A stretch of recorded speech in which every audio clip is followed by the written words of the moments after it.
Традиционным является не только профилактика мошенничества, но и беседы с молодежью о том, как не попасть в секты и экстремистские организации. Об этом подробно рассказали студентам Чувашского педагогического университета за круглым столом, который организовали члены общественного совета при МВД. Молодых людей в первую очередь предостерегли от общения в интернете с незнакомцами. Именно через соцсети представители различных сект и радикальных организаций входят в доверие к молодежи и постепенно начинают менять мировоззрение.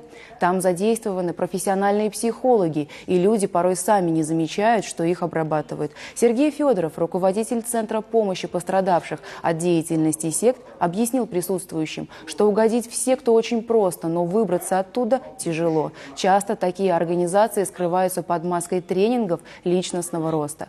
В педуниверситете есть совет иностранных студентов. Его председатель Изат Латибов тоже был на этой встрече. Ребята, приехавшие на учебу из-за рубежа, всегда в зоне риска, и с ними такую разъяснительную работу проводят чаще всего.